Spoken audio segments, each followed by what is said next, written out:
So welcome you all. Welcome everyone. We are at the third lesson or the very next lesson of our history. That is basically our modern history. And we are at the effects of British rule. आपण बघणार आहोत British rule. So effect of British rule on India. So बघा आपण last आपण lessons मध्ये पाहिलं होतं की how the British actually conquered the India how they started actually and how they step by step to see they firstly conquered the Bangla then they come to the Masuri, then they get the Sindhu, and then the Punjab. So this is how the step by step त्यांनी एक आपलं जे प्रदेश होते जे territories आहेत ते त्यांनी capture करायचे ट्राय केले. That is the conquered I said. So basically what happened, so first they conquer, first they capture Bengal, and then they come to the Missouri, and Missouri after that Sindh then Punjab. So step by step they were starting to get to get the control on the India. So slowly they just started. So let's see how much what was the effect on the British rule on India. And we all know the in last we can say the lessons only we read about the Marathas, how the Marathas actually fought against them. We will see in this lesson. So आपण last लेसनलाच बघितलं होतं की मराठ्यांनी कशा प्रकारे fight दिलं होतं त्यांना ब्रिटिशांना. सो त्याचबद्दल आपण बघून घेणार आहोत की त्याबद्दलही आपण बघून घेणार आहोत या लेसन मध्ये. So let's go for the things. And the first thing is establishment of India, East India Company. Okay, so this is our point, and in this chapter we are going to study the effects of India over the rule over the India. All right, so let's go for the thing establishment of East India Company. So we have seen, so establishment means what की त्यांना स्थापित करणे की स्थापना कशी झाली. Basically how they actually come, we will see. We have seen that due to the geographical discoveries and European power reaches to Indian coast. So we all know की एक इन्सिडेंट असा झाला होता की तुर्कीज लोकांनी रस्ता बंद केला होता. कॉन्स्टँटिनोपल आपण त्याला बोललो होतो, जो आजच्या डेटला इस्तांबुल म्हणून ओळखला जातो. सो तो जो पोर्शन होता आपल्या तुर्कीजनी बंद केल्यामुळे the Europeans need to know the next ways or the more ways to reach Asia. So त्यांना बेसिकली युरोपियन कंट्रीजला एशियामध्ये येण्यासाठी नवीन रस्त्यांची गरज होती. सो त्या नवीन रस्त्यांचा खोज करता करता किंवा नवीन रस्त्यांचे शोध करता करता ते इंडियामध्ये पोहोचले आणि त्यांनी एक व्यापार चालू केला. ओके, सो फक्त आपण बघितलं होतं. सॉरी हा बोला. ऍक्च्युली सर हा बोला ना. सर एक छोटासा क्वेश्चन होता. हा बोला बोला. सर जेव्हा म्हणजे ब्रिटिश आलेले तेव्हा India the most richest country होती ना वर्ल्ड मध्ये. हो ऍक्च्युअली इंडिया तेव्हा 21 to 29% जो जीडीपी असतो वर्ल्ड जीडीपी तो ते हे म्हणजे त्याचा पोर्शन होता. म्हणजे म्हणूनच त्याला आपण बोलतो की हिंदुस्तान सोने की चिडिया थी. और म्हणजे ती कन्सेप्ट वाईज नव्हतं, तर ऍक्च्युली होती. India was the richest country in the world before the आपण बोलू तो ब्रिटिशर्स. तो बघूया आपण नेक्स्ट थिंग. सो त्याच्यामुळे त्यांना इंडियामध्ये ट्रेड करणं, इंडियामध्ये व्यापार करणं किंवा इंडियासोबत बिझनेस करणं त्यांना एक खूप हे होतं, म्हणजे हवं असं होतं. कारण प्रॉफिट जास्त, प्रॉफिट गेला तर इन्कम जास्त. सो दिस इज हाऊ ते आपल्याकडे आले, एक आकर्षित झाले, अट्रॅक्ट झाले. So we will see we have seen. So this was the thing. So all the European including Portuguese, Dutch, French and British. So see आपण ऑलरेडी लास्ट लेसनला आपण बघितलं होतं की फक्त इंग्रजच आपल्या इंडियामध्ये आले तर असं नव्हतं.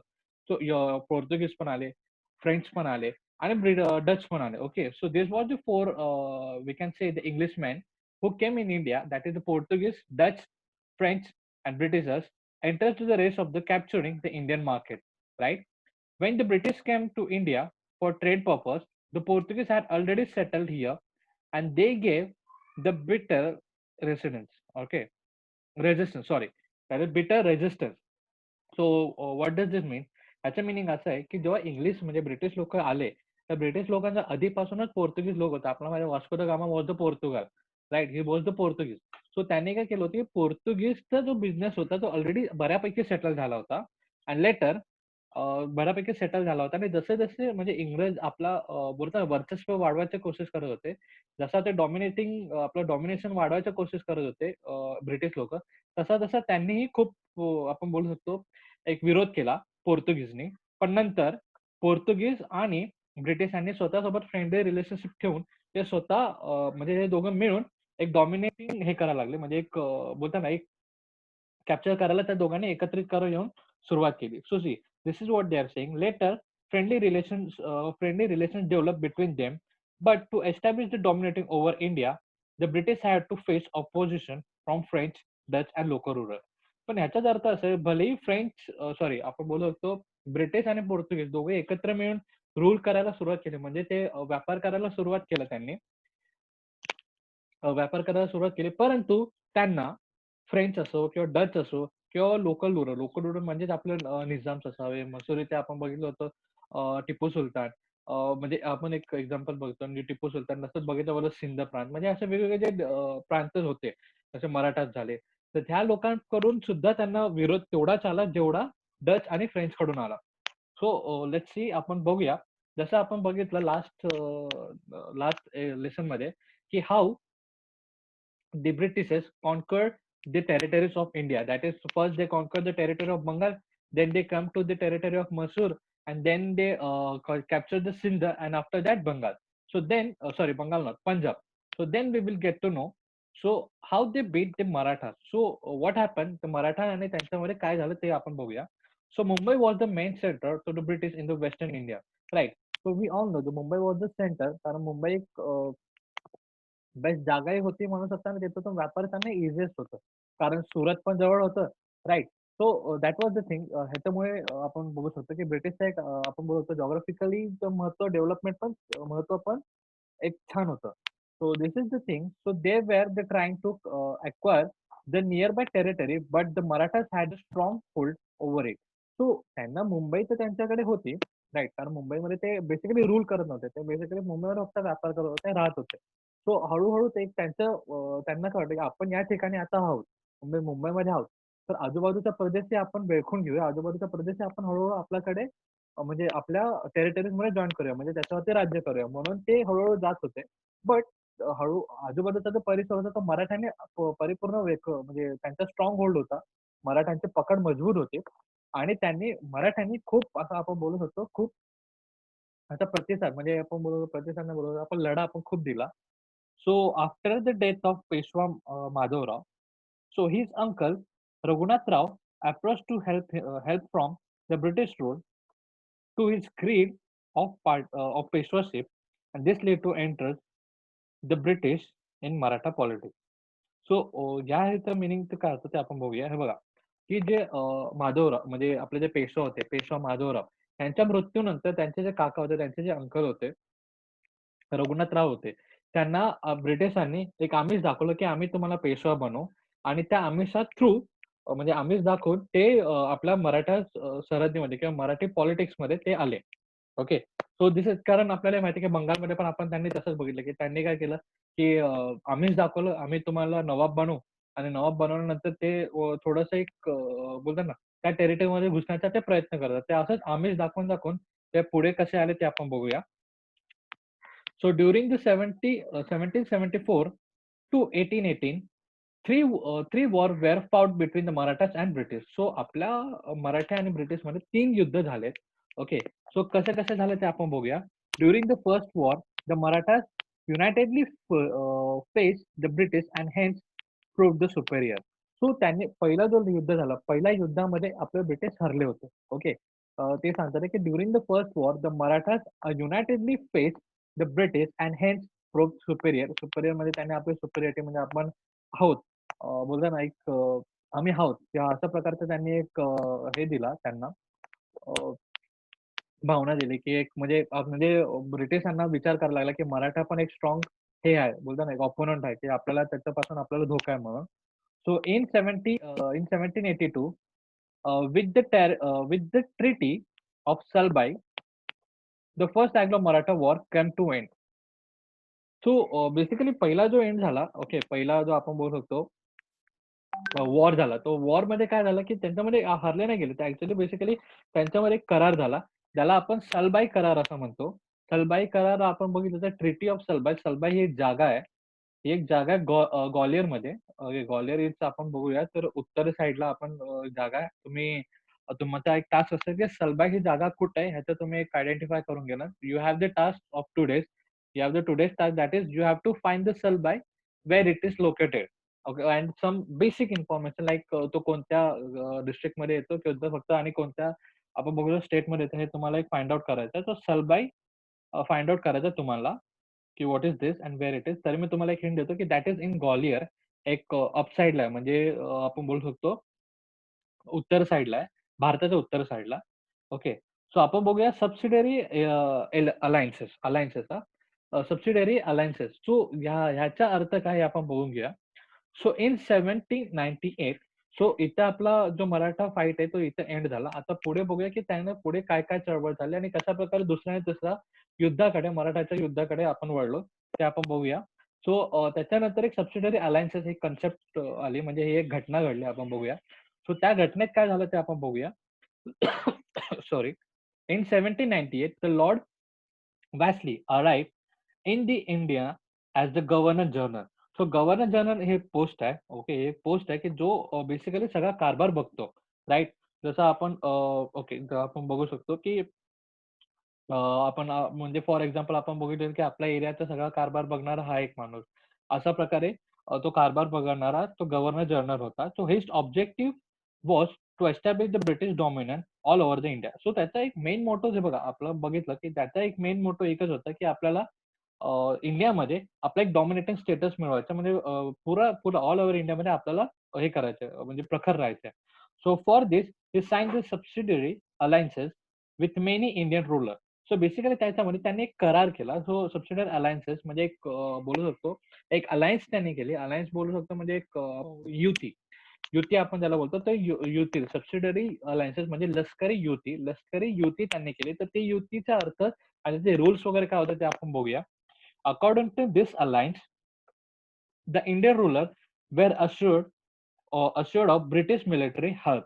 Okay, and then आपण पुरा रीड करूया, मग मी तुम्हाला एक्सप्लेन करतो. There were the some term laid on them. So the Indian ruler have to maintain the British army in their court and have to pay the cash or part of their territory to the company of its maintenance. So basically त्या करारामध्ये if we read that properly again, then we will find out the alliances was or alliancesचा बोलतो ना एक condition अशी होती की आम्ही तुम्हाला प्रोटेक्शन देऊ, आमची मिलिटरी तुमच्यासाठी लढेल, बट तुम्हाला एक रेव्हेन्यू म्हणजे आपण बोलू शकतो एक थोडाफार तुम्हाला पे करायला लागेल आमच्या आर्मीला, आणि तुमच्या जागेत म्हणजे तुमचा जो साम्राज्य आहे त्या साम्राज्यामध्ये थोडीशी जागा तुम्हाला आमच्या मिलिटरीसाठी म्हणजे ब्रिटिश मिलिटरीसाठी तुम्हाला द्यावी लागेल. So the ruler would not have any alliance without any other power or declare the war against any power. So basically ह्याचा मिनिंग काय, फक्त एवढंच नाही तर त्यांनी ही पण एक कंडिशन ठेवली की जो रुलर असतो म्हणजे ज्याचं साम्राज्य आहे, ओके, ज्याचं साम्राज्य आहे तो काय करेल, जर मला आता माझ्या बाजूच्या साम्राज्यासोबत भेटी करायची असेल किंवा लढाई करायची असेल, तर ते सुद्धा मी म्हणजे ब्रिटिशांच्या मध्यस्थीमध्येच झालं पाहिजे. ते म्हणजे ब्रिटिश त्यांचा ॲब्सेन्स असेल तर तो वॉर होणार नाही, किंवा अशा प्रकारचे कंडिशन्स त्यांनी ठेवले होते. अँड देन विदाउट दी बघा इथं लिहिलंय, without the intervention of the British, the ruler would accept the British resident in the state and some Indian ruler accepted the system and lost their freedom. So basically what happened? So बघा अशा प्रकारे जे condition ठेवले, आपण परत condition बघूया. The subsidiary alliance means what, लष्करी आपण बोलू शकतो युती. लष्करी युतीमध्ये काय झालं की ब्रिटिशांनी जे वेगवेगळे सत्ताधारी, तर वेगवेगळ्या सत्ताधारी म्हणजे जे आपण बोलतो रुलर, त्या वेगवेगळ्या रुलरला एक अशी कंडिशन दिली किंवा एक अशा प्रकारचे टर्म्स अँड कंडिशन्स त्यांना सांगितले किंवा अशा प्रकारचा करार केला की त्यामध्ये त्यांनी असं सांगितलं की आमची ब्रिटिश, कारण वी ऑल नो की ब्रिटिशकडे एक मॉडर्न टेक्नॉलॉजी होती, युद्ध करण्यासाठी मॉडर्न वेपन्स होते. राईट. सो काय झालं की ते मॉडर्न वेपन्स आम्ही तुम्हाला देऊ, तुमच्यासाठी आम्ही लढू, परंतु तुम्हाला एक कंडिशन करावं लागेल की तुम्हाला आमच्या मिलिटरीचा मेंटेन करण्यासाठी तुम्हाला जागा द्यावी लागेल. जागेसोबतच थोडाफार खर्चिक पैसा म्हणजे त्यांना खर्च करण्यासाठी, खाण्यापिण्यासाठी तुम्हाला थोडासा पैसा सुद्धा आम्हाला ब्रिटिशांना द्यावा लागेल, म्हणजे आमच्या आर्मीला द्यावं लागेल, मिलिटरीला द्यावं लागेल. आणि एवढंच नव्हे, तर तुम्हाला जर कोणासोबत युती किंवा कोणासोबत मैत्री करायची असेल वेगळ्या साम्राज्यासोबत, तरी सुद्धा तुम्हाला आमच्या मध्यस्थीच करावी लागेल. आणि सेकंड थिंग त्यांनी बोललं होतं, okay, and the ruler would accept the British resident in the state. म्हणजे कसं त्यांचं जे पार्लमेंट होतं किंवा आपण बोलतो, पहिले आपण त्याला बोलतो राजगृह बोलायचो किंवा राजदरबार बोलायचो. त्या दरबारामध्ये त्यांचे आपण खटले वगैरे चालायचे किंवा विचार विनिमय चालायचे. तर राज दरबारामध्ये सुद्धा आमचा एक ब्रिटिश माणूस तिथे असेल, ही एक कंडिशन त्यांनी ठेवली होती. आणि ज्या ज्या साम्राज्याने ही एक कंडिशन एक्सेप्ट केले, त्यांचे हळूहळू प्रकारे त्यांचं जे स्वातंत्र्य होतं ते कमी कमी होत गेलं. ते आपण बघूया. सो अशा प्रकारचे त्यांचे कंडिशन्स होते. आपण ते बघितले. So in 1802, okay, that is 1802, the Bajirao II signed this subsidiary alliances treaty with the British. So आपले जे बाजीराव 2 होते, Bajirao 2, this is Bajirao 2, okay. So Bajirao 2 ने ती 1802 मध्ये, so 1802, so we can say that 1802 ला त्यांनी ते जे अलायन्स होतं ते एक्सेप्ट केलं and this alliances will non as the treaty of Vasai. Okay. So आपण जे वसईचा करार किंवा वसई ट्रिटी ऑफ वसई आपण जे बोलतो, तो वसई म्हणजे we can say at the spot Vasai हा असा ठिकाण आहे की ज्या ठिकाणी बाजीराव टू आणि इंग्लिश म्हणजे ब्रिटिश यांच्यामध्ये तो करार झाला होता. But this treaty was not accepted to some Marathas. So काही मराठ्यांना ते जे कंडिशन होते ते अमान्य होते. So this led to second Anglo Maratha war. So हे जे कंडिशन झालं किंवा हा जो सिनेरिओ झाला त्याच्यामध्ये काही मराठा लोकांना ती कंडिशन्स एक्सेप्ट नव्हती. कारण आपण का आपला खर्च आपण आपली संरक्षण करू शकतो. अशा प्रकारची त्यांची एक संकल्पना होती आणि मोठं होता. राइट. आणि प्लस ते बाहेरून आलेले तर आपण आपलं साम्राज्य कशाला म्हणजे आपलं स्वतंत्र कशाला धोक्यात द्यावं. या मानसिक भावनेने काही मराठा सरदारांनी आपण लढा दिला आपल्या ब्रिटिशांच्या खिलाफ. So this leads to the second, आणि हा जो लढा होता तो दुसरा युद्ध होता. So after the victory of British there was the increase the interference of British into the Maratha state. So जो दुसरा लढा झाला तो आपण बघू शकतो. दुसरा लढा हा ब्रिटिश लोक जिंकले. ओके. आणि त्या ब्रिटिश लोक जिंकल्यानंतर जो इंटरफेरन्स होता म्हणजे जो करारामध्ये त्यांनी निश्चित केलं होतं, आपल्याला सगळ्यांना माहिती जेव्हा जे कोणत्या साम्राज्याविरुद्ध ब्रिटिश जर लढाई जिंकतात तर ते डिरेक्टली त्यांच्या बोलतो ना एक टेरिटरी आपण साम्राज्यामध्ये ते एंट्री करून त्यांचा कर वगैरे वसूल करणे किंवा त्यांच्यामध्ये हिस्सेदारी बनणे किंवा आम्ही सुद्धा यांच्यावरती रूल करू, अशा प्रकारचे कंडिशन्स ते ठेवतात. तशाच प्रकारच्या ते लढाई जिंकल्यानंतर म्हणजे सेकंड आपला वॉर होता Maratha against British, that is Anglo Maratha war. तो सेकंड जो अँग्लो मराठा वॉर होता त्याच्यामध्ये ब्रिटिश जिंकल्यानंतर त्यांचा इंटरफेरन्स होता म्हणजे त्यांची मध्यस्थी होती ती आपल्या साम्राज्यामध्ये म्हणजे मराठा साम्राज्यामध्ये वाढली. So this became intolerant to Bajirao two and wave the war against the British. So हा जो आपले जे बाजीराव टू होते म्हणजे दुसरे बाजीराव, त्यांना हे अनएक्सेप्टेबल होतं, त्यांना हे आवडलं नाही. सो त्यांनी परत एक वॉर केला ब्रिटिशांबद्दल and he was defeated in the battle in 1818 and surrendered to the British. So या युद्धात सुद्धा ते हारले होते आणि त्यांनी ब्रिटिशांना सरेंडर केलं. सो आपण बघू शकतो in this main time the capital of Mughal वर under the control of Daulatrao Shinde. So याच वेळेस ज्यावेळेस पेशवाशाहीचा म्हणजे आपण बघू शकतो की पेशवा जसं हरत होते आपले जे बाजीराव टू ते दुसरे बाजीराव हरले, त्याच वेळेस दौलतराव शिंदे हे हिंद आपलं दिल्लीला सांभाळत होते. म्हणजे मुघल कॅपिटल कोणते होते आपले दिल्ली, तर त्यावर ते कंट्रोल करत होते. So by defeating the troop of Sindh, the general Lake captured the Mughal emperor and gained the victory over the Hindustan. So basically what happened after that? So जो कॅपिटल ऑफ मुघल होता आणि हा under control होता दौलतराव शिंदे. तो जो मुघलचे साम्राज्य होतं ते दौलतराव शिंदे यांच्या आपण बघू हाताखाली होतं. तर त्यांनी एक ट्रूप मीन्स व्हॉट एक आपण बघू शकतो ट्रूप म्हणजे धोकेदारी करून अशा प्रकारचं त्यांच्यासोबत हा धोकेदारी बेसिकली धोकेदारीच आपण बघू शकतो. एक ट्रूप करून म्हणजे धोकेदारी करून शिंदेना हरवलं आणि जनरल लेकने म्हणजे जनरल लेक होता त्यांनी जो एम्पायर होता मुघल एम्पायर तो त्यांनी काबीज केलं आणि हळूहळू हिंदुस्थानवर विक्ट्री करायची सुरुवात केली म्हणजे हिंदुस्थान जिंकायची सुरुवात झाली. So this was the thing. So general lake was the one who just captured the Mughal emperor. आपण हे बघू शकतो. हे नाव तुम्ही लक्षात ठेवा. These names are very important. The General Lake. Then they have the Bajirao II. Bajirao two नंतर आपल्याला एक परत एक नाव आपल्याला बऱ्यापैकी आढळून येईल. That is Peshwa Madhavrao and Raghunathrao Raghunathrao. So हे जे नाव आहेत हे खूप इम्पॉर्टन्स आहेत. ओके. तुम्हाला हिस्ट्रीज मध्ये येणार आहेत आणि हे नाव तुम्ही लक्षात ठेवा. So the victory and gain the victory over the Hindustan. Right. आपण नेक्स्ट बघूया. नेक्स्ट आपले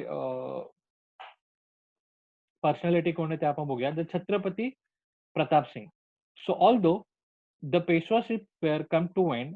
सो बघा आपण बघू शकतो की हळूहळू पेशवाशाही संपत आली होती. कारण कसं रघुनाथराव यांना हरवून आपण हळूहळू जे मराठी होते म्हणजे मराठीच्या साम्राज्यामध्ये ब्रिटिशांची एंट्री होत होती. तर हळूहळू पेशवाशाही होती ती कमी होत आली. पेशवाशाही जे आपण बोलत होतो ती धोक्यात येऊ लागली किंवा आपण बोलू संपतच आली होती. So Chhatrapati Pratapsinh of Satara. So हे साताराचे जे छत्रपती होते वॉज स्टील रूलिंग. सो भलेही आपण बोलू शकतो भलेही पेशवाशाही संपत आले होते, परंतु छत्रपती छत्रपती प्रताप सिंग हेही नाव तुम्ही लक्षात ठेवा. कारण हे जे नाव आहे हा कशा प्रकारे इम्पॉर्टंट आहे आपण बघू शकतो. तर हे आहेत आपले छत्रपती प्रताप सिंग. तर छत्रपती प्रताप सिंग यांनी काय केलं ते आपण बघून घेऊया. तर ते साताराचे रुलर होते. So British sign a treaty with Chhatrapati Pratap Singh and appointed the Grant Duff as the officer to assist him in the state of affair. So त्यांनी छत्रपती प्रताप सिंग सोबत एक करार म्हणजे ट्रीटी एक साइन केली. सो इन दिस ट्रीटी त्यांनी कंडिशन ठेवले की तुमच्या कारभार म्हणजे तुमच्या आपण बघू शकतो साम्राज्याचा कारभार चालण्यासाठी आम्ही आमचे ऑफिसर्स तुम्हाला देऊ. अशा प्रकारे तुमच्या हेल्पसाठी अशा प्रकारे त्यांनी त्या करारामध्ये होतं. But later the Chhatrapati was dethrone dethrone and expelled to Kashi. म्हणजे आपण बोलू शकतो he dead there in 1847. So basically काय झालं की नंतर the Chhatrapati was dethrone. Dethrone means what the throne असतं. आपला जो साम्राज्याचा जो त्यांच्यावरती जो आपण बोलू शकतो एक रिस्पॉन्सिबिलिटी होती. तो त्यांना डिथ्रोन म्हणजे तिथं त्या रिस्पॉन्सिबिलिटीतून त्यांना खारिज करून त्यांना काशीला पाठवण्यात आलं आणि काशीलाच त्यांची मृत्यू झाली. सो त्यांच्यानंतर राणोजी बापूजी गुप्ते हे एक लॉयल ऑफिसर होते छत्रपतीसाठी आणि ते त्यांनी Chhatrapati fought the legal battle and went up to England but his efforts was unsuccessful. So basically झालं काय की जे आपले राणोजी बापूजी गुप्ते रँगो रँगो ओके बापूजी गुप्ते आपण बघूया. तर रँगो बापूजी गुप्ते हे जे ऑफिसर होते जे म्हणजे आपण बोलू शकतो मराठा सरदार हे खूप लॉयल होते. ते खूप एकनिष्ठ होते छत्रपतींसोबत. तो छत्रपती प्रताप सिंग सोबत. तर त्यांनी काय केलं, की हा जो एक आपण बोलू शकतो हा अनजस्टिस मीन्स फॉर हा जो अन्याय झाला. म्हणजे छत्रपतींना बघा, छत्रपतींना डिथ्रोन करण्यात आलं म्हणजे त्यांना त्यांच्या पदवीवरून हलवण्यात आलं आणि त्यांना काशीला पाठवण्यात आलं.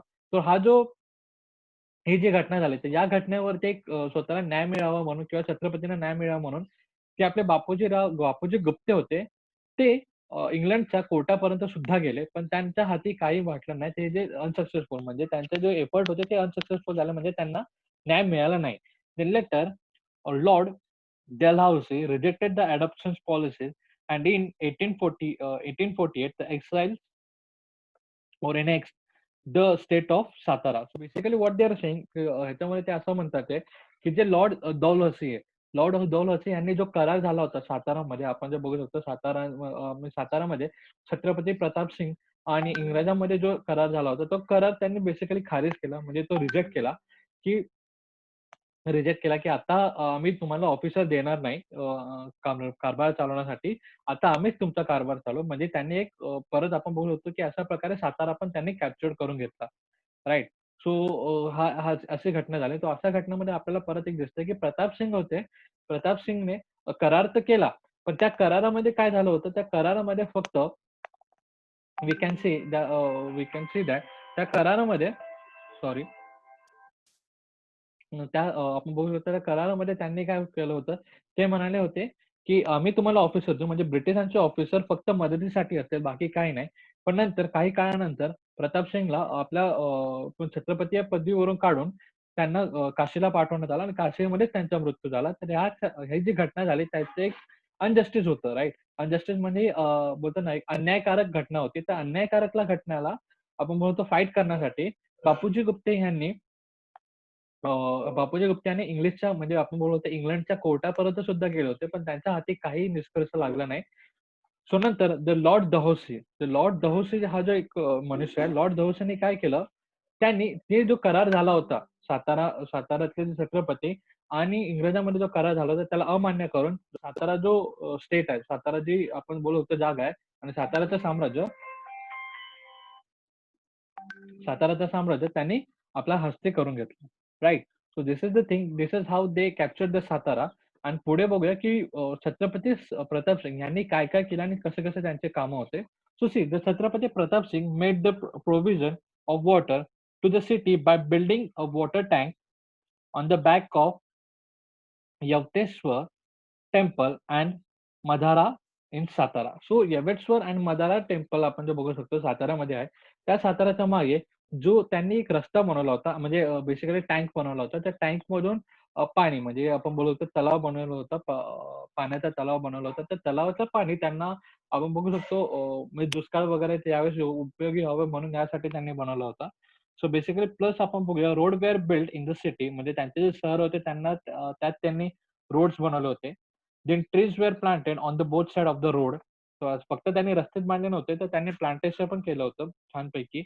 And then the school were build for boys and the girls for teaching the Sanskrit, Marathi and English. Sorry, Marathi and English. So basically आपण बघू शकतो छत्रपती यांनी छत्रपती प्रताप सिंग यांनी फक्त एवढंच म्हणजे त्यांनी खूप चांगलं काम केलंय की त्यांनी सर्वात पहिले टांके, म्हणजे आपण बघू शकतो तळाव बांधले की जेणेकरून दुष्काळामध्ये पण आपल्याला हेल्प व्हावं. आणि त्याच्यानंतर त्यांनी रोड्स बांधले, चांगले रोड्स, आणि त्याच्या आजूबाजूला आपण बघू शकतो त्याच्या आजूबाजूला त्यांनी झाडं पण मागितले. झाडं मागितल्यानंतर त्यांनी अशा प्रकारचे शाळा बांधल्या की त्याच्यामध्ये संस्कृत, मराठी आणि इंग्लिश हे तिन्ही शिकवता येईल. नंतर प्रिंटिंग प्रेसचं पण त्यांनी सेटअप केलं. आणि then the many useful books were published in 1827. So basically they are saying की प्रताप सिंग यांनी खूप चांगले काम केले होते. Then we have the Sabhanidhi. Okay, that is Sabhanidhi. Sabhanidhi book of polity, book on polity. So basically Sabhanidhi म्हणजे सभेमध्ये, किंवा आपण बघतो सभेमध्ये काय काय गोष्टी घडल्या पाहिजे अशा प्रकारचे जे त्या त्या रेफरन्स घेऊन त्यासाठी त्यांनी एक पुस्तक बांधलं. तो पुस्तक बांधलं, पुस्तक प्रिंट केलं, that is the Sabhanidhi. He built is a road from Satara to Mahabaleshwar and to Pratapgad. So त्यांनी हा एक रोड बांधला सातारा टू महाबळेश्वर, महाबळेश्वर टू प्रतापगड, अशा प्रकारचा त्यांनी एक रोड बांधला. The same road further extended to Mahad, आणि हाच रोड एक आपला पुढे महाडकडे गेलेला आहे. So Chhatrapati Pratap Singh use to write the personal daily diary. So Pratap Singh होते हे आपले पर्सनल डेली डायरी आपण बघू शकतो. सो तुम्हाला एक अजून एक टास्क आहे, जर इन केस तुम्हाला वाटलं तर सातारा टू महाबळेश्वर, महाबळेश्वर प्रतापगड, आणि प्रतापगड टू महाड. सो हे जे जाऊया, हा जे थोडा डिफिकल्ट टास्क आहे, मीच तुम्हाला एक पाठवतो पिक्चर ग्रुपवर, की how actually the Pratap Singh builded the road. याचा एक तुम्हाला एक पिक्चर दाखवतो. सो तुम्ही जर लक्षात ठेवा की एक महाबळेश्वर, प्रतापगड आणि देन महाड. महाड बघितलं तर आपल्या कोकण साईडला येतं, आणि महाबळेश्वर आपण बघितलं तर पुणे वगैरे या साईडला. सो बेसिकली आपण बघू शकतो की जे सह्याद्रीच्या पर्वतरांगा, त्या सह्याद्रीच्या पर्वतरांगा म्हणजे रोड बांधण्याचं, म्हणजे रस्ता बांधण्याचं त्यांनी काम केलं. सो आपण बघूया. सो अशा प्रकारे एक चांगले काम हे प्रताप सिंग यांनी केले. सो पुढे बघूया the effect of British rule in India. So कशा प्रकारचे इफेक्ट त्यांचे आपल्यावरती पडले सर ते आपण बघूया. So just sir go for the thing. First thing that is dual sir government. So आपल्याला माहिती आहे की सर बघा, ब्रिटिश एकदा जर एस्टॅब्लिश केलं कोणत्याही टेरिटरीमध्ये आपली स्वतःची कंपनी, तर ते फक्त सर्टनली म्हणजे पहिले पहिले फक्त काही काही कंडिशन देतात. इनिशियली ते काही काही कंडिशन मध्ये फक्त ते करतात, आणि then they suddenly capture the thing. So मग एखादी घटना घडल्यानंतर ते पूर्ण ते टेरिटरीज आपल्यामध्ये कॅप्चर करून घेतात. हा आपल्याला एक त्याची एक स्ट्रॅटेजिकली प्लॅन आपण बोलू शकतो की आपल्याला दिसते ब्रिटिश रूल म्हणजे ब्रिटिश लोक कशा प्रकारे आपल्या जो इंडिया आहे तो हळूहळू कॅप्चर केला. सो आपण बघूया dual government. So how the dual government and what is that we will see. Robert civil light, we can say light, आपण फक्त हा सी हे घेऊया, सायलेंट घेऊया. Robert light in 1765 introduce the dual government system in Bengal. So see आपण बघित होतो की बंगालमध्ये त्यांनी कशा प्रकारे कॅप्चर केलं होतं, त्या बेसिसवरच एक हा जो आपण बोलतो ड्युअल गव्हर्नमेंट कन्सेप्ट हे आलेले. The company undertook the work of revenue collection, where as the Nawab and Bengal had to maintain the law and order. So this was the known as dual government system. So या dual government जो concept आहे त्याच्यामध्ये actually concept काय होते की जे British किंवा आपण बोलतो ईस्ट इंडिया कंपनी आहे, हा जो कर महसूल गोळा करायचं काम ईस्ट इंडिया कंपनीकडे असेल, आणि आणि लोक म्हणजे त्यांच्या साम्राज्याला सुरक्षा देण्यासाठी ते जे काम आहे ते नवाबांकडे असेल. तर अशा प्रकारे आपण बघू शकतो. आपण परत एकदा वाचा की what they have. So the company undertook the work of revenue collection, where as the Nawab of Bengal had to maintain the law and order. So law and order basically म्हणजे आपण बघू शकतो polices are there who maintain the law and order. म्हणजे लोकांना नियम कळू देणे आणि त्या नियमांची अंमलबजावणी करणे, हे जे काम आहेत ते नवाबांकडे असायचे आणि ब्रिटिशांकडे रेव्हेन्यू म्हणजे महसूल गोळा करण्याचं किंवा कर गोळा करण्याचं जे काम होतं ते आपल्या ब्रिटिशांचं म्हणजे ईस्ट इंडिया कंपनीकडे होतं.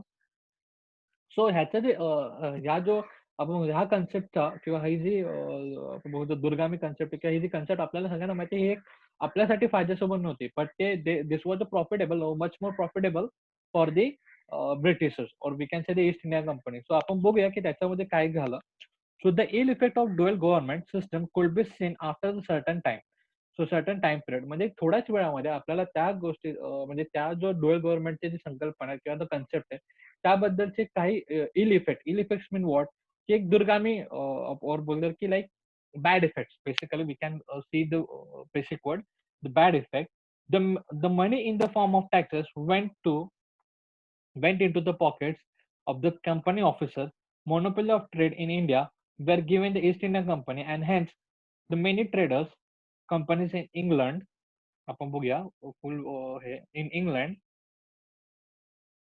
invite them, and the working system of the company in India received the criticism in England and British Parliament introducing. So then British Parliament, okay, ह्याच्याकडे लक्ष द्या. British Parliament introduced some important law to keep control over the company. So what does this mean? So if we read that carefully, we will find out की त्याचे bad effect आपल्याला दिसत होते आपल्या सोसायटीवर आणि प्लस फक्त रेव्हेन्यू गोळा करणं हे एवढंच काम नव्हतं. तर ते जे रेव्हेन्यू होतात ते आपले म्हणजे जे ब्रिटिश ईस्ट इंडिया कंपनीचे जे ऑफिसर होते ते ऑफिसर स्वतःची पॉकेट भरायचे होते. म्हणजे स्वतः म्हणजे बेसिकली भ्रष्टाचार चालत होता. भ्रष्टाचार इज द बेस्ट वर्ड आपण बघू शकतो. करप्शन जो होता तो हाय लेवलवर होता. कारण कसं त्यांच्यावरती बेसिकली ही कंपनी होती त्याच्यावरती कोण रूल करणारं नव्हतं. रूल करणारं म्हणजे त्यांच्यावरती बघा आपण नंतर बघितलं की पार्लमेंटने त्यांच्यावरती थोडे रूल्स अँड रेग्युलेशन्स पहिले लावले. पण स्टार्टिंगला त्यांच्यावरती रूल करणारं कोण नव्हतं म्हणून त्या कंपनीचे ऑफिसर्स हे खूप करप्ट होते. की आपण बघू शकतो की त्यांचा भ्रष्टाचार हा खूप वाढत होता कारण ते स्वतःचे पॉकेट भरत होते. Company's officer were filling their pocket with the taxes that collected from the India. म्हणजे आपले कंपनीचे ऑफिसर्स होते ते आपले पॉकेट भरत होते जे टॅक्सेस आपल्याला इंडियाकडून भेटतो त्यापासून. आणि then monopoly of trade in India was given to East India company. So East India company. So basically what happen जो मोनोपोली म्हणजे जो प्रायोरिटीज होते म्हणजे इंडियाचा जो पण कारभार चालायचा हा जास्तीत जास्त ईस्ट इंडिया कंपनी सोबतच चालत होता. And hence the many trading company in England will them. So what does it mean? So त्याच्यामध्ये असं होतं की will them. That means what? की आता बघा कंपनीची जी ग्रोथ होती तो चांगल्या प्रकारे होत होती कारण आपण बघितलं की इंडियाचा जो ट्रेडिंग होता तो जास्तीत जास्त ईस्ट इंडिया कंपनी बरोबर चालायचा. सो त्यांना म्हणजे वेगवेगळे जे ट्रेडिंग कंपनी होते इंग्लंडचे त्यांना एक हेवा होत होता ईस्ट इंडिया कंपनीचा. सो आणि त्यांचं जे कार्यपद्धती म्हणजे जे वर्किंग सिस्टम आहे ईस्ट इंडिया कंपनीचं ते क्रिटिसाइज होऊन आलं. म्हणजे त्याचा खूप नाव ठेवायला लागले त्या कंपनीला. म्हणजे त्या कंपनी भले इथं प्रॉफिटेबल होते म्हणजे इंडियामध्ये आणि आपण बघतो इन कॅश म्हणजे पैशाच्या वृत्तात किंवा इकॉनॉमिकली आपण बघू शकतो आर्थिकदृष्ट्या भले ईस्ट इंडिया कंपनी ग्रोथ होत होती परंतु त्यांचा जो स्टेटस होता त्यांचा जो एक दर्जा होता दर्जा तो क्रिटिसाइज होत गेला. क्रिटिसाइज म्हणजे त्यांना लोक नाव ठेवायला लागले म्हणजे वेगवेगळ्या कंपनी कारण जे ट्रेडिंग सिस्टम म्हणजे वर्किंग सिस्टम होती ती इंडियामध्ये चांगली नव्हती ते आपल्याला सगळ्यांना माहिती आहे.